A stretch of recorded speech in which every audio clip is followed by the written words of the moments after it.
इस वीडियो में हम महाराणा सांगा के निधन के बारे में और उनके व्यक्तित्व के बारे में चर्चा करेंगे। जैसा कि आपको विदित है कि खानवा युद्ध में तीर लगने से वो मूर्छित हो गए थे और मूर्छित हो जाने के बाद में मारवाड़ से मालदेव अखीराज के द्वारा उनको बसवा नामक स्थान पे ले जाया जाता है और वहाँ पर उनको पुनः होश आ जाता है। होश हो जाने के बाद में वो पुनः युद्ध में जाने के लिए तत्पर होते हैं, लेकिन तब उनको बताया जाता है कि खानवा युद्ध में राजपूतों का नाश हुआ है, बहुत बड़ा विनाश हुआ है और उसके बाद में खानवा जाने का कोई उद्देश्य नहीं रह गया। लेकिन वो बड़े असमंजस में थे, वो बड़े परेशान थे कि उनकी इस प्रकार से कैसे पराजय होगी और उन्होंने ये प्रतिज्ञा की कि मैं जब तक बाबर को पराजित नहीं कर देता तब तक वापस चित्तौड़ नहीं जाऊंगा। उसी दौरान बाबर ने जनवरी 1528 ईस्वी में चंदेरी अभियान किया था। चंदेरी के शासक मेदिनी राय थे। मेदिनी राय को ये राज्य बाबर ने ही दिया था और जब बाबर मेदिनी राय से लड़ने के लिए जा रहे थे चंदेरी की तरफ, तब सांगा ने भी शासन ने प्रस्थान किया था मेदिनी राय की मदद करने के लिए बाबर के विरुद्ध। तो तब कालपी नामक स्थान पे बताते हैं कि उनका 30 जनवरी सांगा का निधन।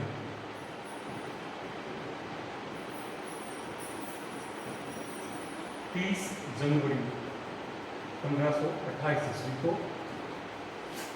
इनका निधन हो जाता है और उसके बाद में उनके जो सहयोगी थे, जो साथी सरदार थे, उनको मांडलगढ़ लाया जाता है। मांडलगढ़ भीलवाड़ा में है। मांडलगढ़, यहाँ पर इनका अंतिम क्रियाक्रम किया जाता है, मांडलगढ़ भीलवाड़ा में।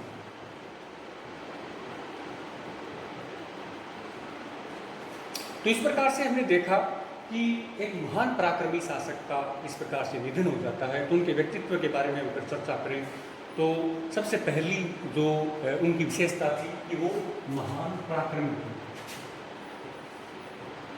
महान पराक्रमी शासक।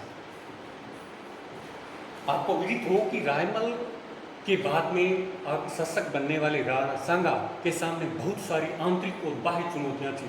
रायमल उतना न तो पराक्रमी था, न कूटनीतिज्ञ था। मेवाड़ के समक्ष बहुत सारी चुनौतियां थी और राणा संग्राम सिंह ने उन चुनौतियों को न केवल सफलतापूर्वक पार पाया, बल्कि मेवाड़ के राज्य का दिन गुना रात चौगुना विस्तार भी किया।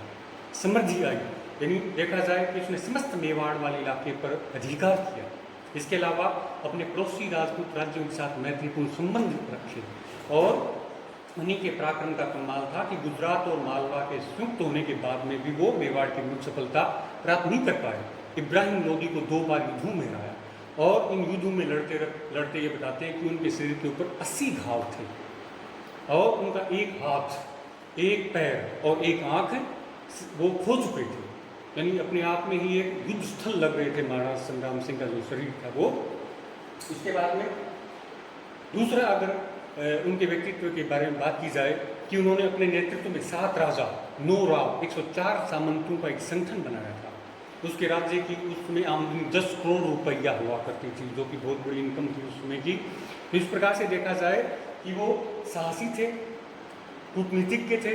अब दूसरे अगर उनके व्यक्तित्व के बारे में चर्चा की जाए तो महान पराक्रमी शासक होने के साथ साथ राज्य विस्तार की थी।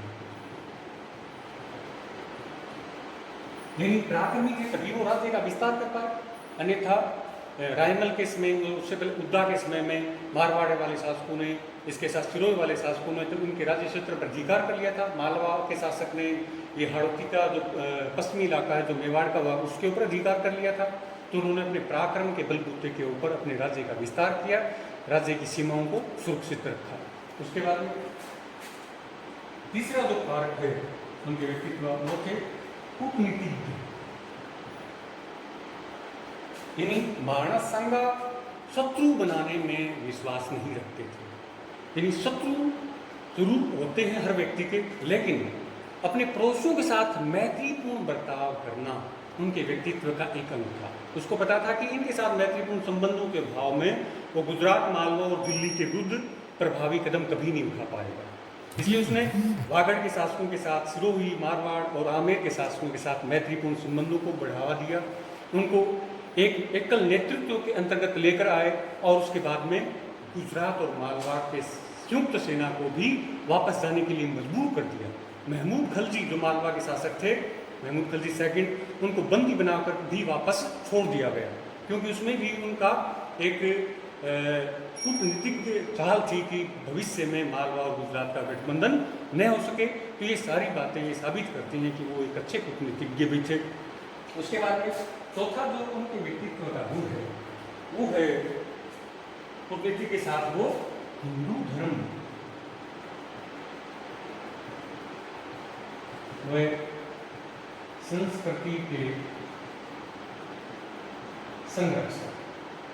जैसा कि आपको पता है कि उस समय यानी संग्राम सिंह जब शासक ने, देश के बहुत बड़े भाग के ऊपर इस्लामिक राज्यों की स्थापना हो चुकी थी, मुस्लिम राज्यों की स्थापना हो गई थी, गुजरात, मालवा हो, बैंगनी हो, फिर उत्तर में दिल्ली सल्तनत हो, बंगाल हो, और इन राज्यों में हिंदुओं के साथ बड़ा भेदभाव किया जाता था, बड़ा उत्पीड़न किया जाता था, इनके मंदिरों को तोड़ा जाता था, जबरन धर्मांतरण करवाया जाता था।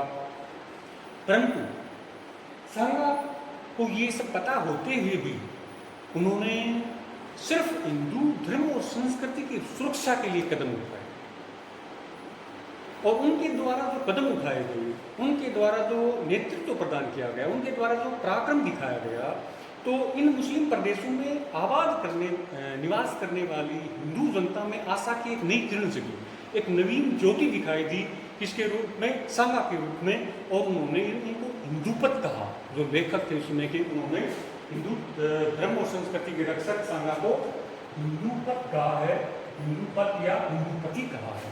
क्यों कहा है? इसलिए नहीं कि वो इस्लाम के विरोधी थे, इस्लाम के विरोधी थे ही नहीं महाराणा सांगा, वो तो सिर्फ हिंदू धर्म और संस्कृति के नए संवाहक थे, नई आशा थी। इस वजह से उनको ये उपाधि दी गई कि ये संस्कृति है, इसकी जीवटता कायम रहे, यह परंपरा कायम रहे। जबकि उन्होंने कभी भी मुस्लिम संस्कृति के साथ, मुस्लिम लोगों के साथ कोई विशेष उत्पीड़न का कार्य नहीं किया। तभी तो महमूद खलजी और हसन खां मेवाती जैसे मुस्लिम सरदार भी उसके साथ युद्ध में शामिल हुए, उसमें हसन खां मेवाती तो मारा भी गया। तो उन्होंने सिर्फ हिंदू धर्म और संस्कृति को एक नया दिशा देने का कार्य किया, एक नई आशा दिखाई। इनका कोई भी कार्य धर्मांध नहीं था, ये धर्म सहिष्णु प्रवृत्ति के भी थे, ये शरणागत वत्सल भी थे। जैसे शत्रु को भी बंदी बनाकर उसको छोड़ने वाले व्यक्तित्व थे। यदि इनमें कुछ दोष भी थे, जैसे अपने